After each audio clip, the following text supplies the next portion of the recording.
Hi everyone, let's talk about Yokohama Duel, which again is on Kickstarter right now from TMG for a deluxeified deluxe edition, where they will have enhanced the components and all sorts of stuff. You can head over to the campaign page in the description, or it'll be somewhere up there maybe, and take a look at what they are doing to it. This is the original version, and the playthrough was made with the original version.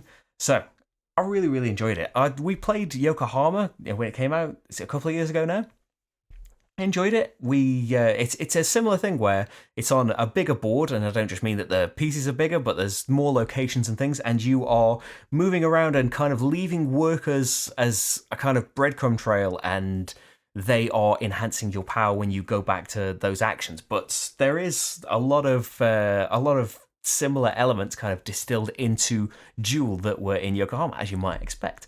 But we found that really enjoyed Yokohama, but after playing it with more people, kind of thought that was kind of where it was at. That the kind of race for getting to certain areas of the map and stuff, it was a lot better with more players, to the point that the two-player version felt a little bit lacking.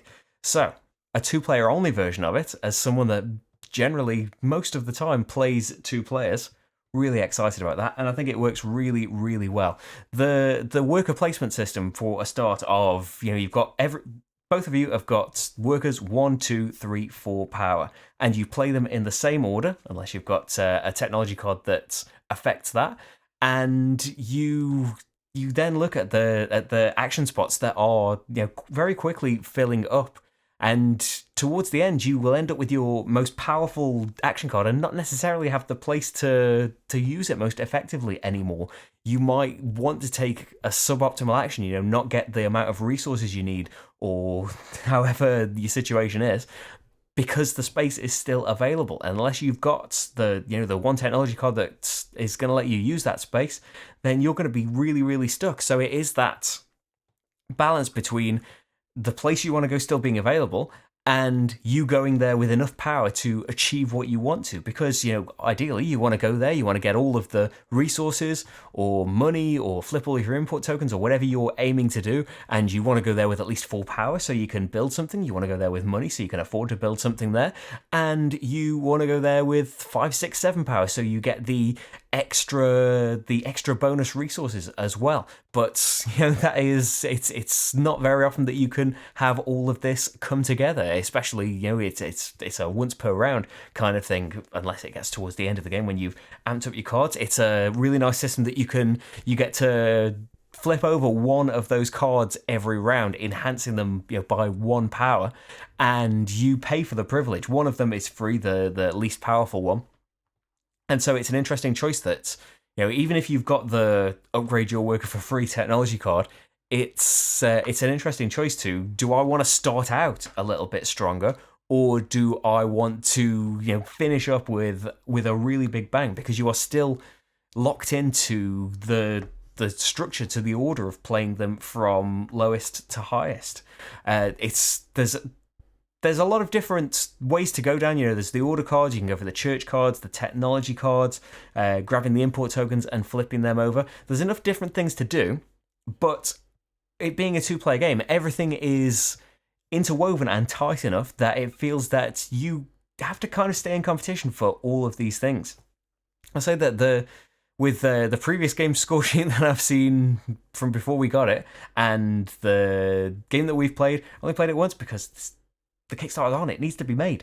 And the playthrough that I did, everybody that won did technology cards, and the person that lost had not done technology cards really much at all. So I think that, not so much that it's a really powerful thing, but you need to, you can't just let someone run away with anything. You can't just think, oh, they've gone into technology now, so I'm going to do all of these other things as well. It's one of the spaces where an unlimited number of workers can go, so you can still keep up. You can still keep going down different paths. There are only enough technology cards in the game to serve the 4 rounds, so it's a game that as you play it more and more, you will get used to these abilities. You will know that I'm going to get points for the number of technology cards or church cards or flipped import tokens that I'm going to get, and it can be as if it's the same 2 people, as the 2 of you get more and more used to this thing, it can just be even more deep and tense battle between the two of you. I would imagine, as I said, we're relatively inexperienced with the game, but yeah, it's I think it's a really nice distillation. It's shrinking it down for sure, quite literally. But yeah, it's got enough depth to all of those decisions that you're making that it really does evoke the feel of it. While you aren't, moving around this big board and leaving the trails of workers and things like that, you are still ultimately taking similar actions in the church or the technology. And yeah, it really does do a great job at evoking that feel in a much faster playtime and a real, without any kind of meanness or take that at all between the players, a really tense battle between the two of you, because as in most two-player only games, you really do have to be concentrating on what the other person is doing, because you're fighting for majorities of who did the most orders, who got the most technology points worth of cards, who... There's another majority thing that I had before I was going to say those two things. I should have reversed the order of them. There's another thing that you're battling over as well. So you really do need to keep an eye on what the other person is doing and not let them just run away with it. The foreign mercenaries, the cards that give you, bonus actions, which you can also boost up with your shops and extra power cards and things.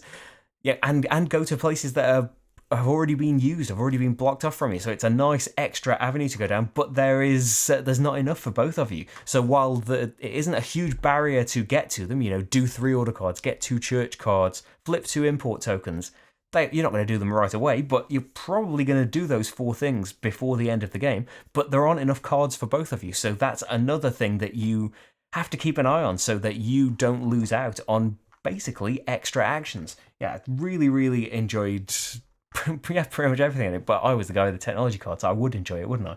But yeah, hopefully the playthrough is there and gives you a better idea of whether or not the game would be for you, whether or not you're interested in it. Always loses steam before the end. I always think I'm going to get there smoothly, always loses steam. Anyway, the Kickstarter page is there for you to see all of the stuff that TMG are doing with their version, their deluxeified reprint of the game, and the playthrough is there for you to check out how I got on and hopefully see how all of this works together. But anyway, that is Yokohama Duel. Thanks very much for watching, everyone, and I'll see you for the next game. Bye.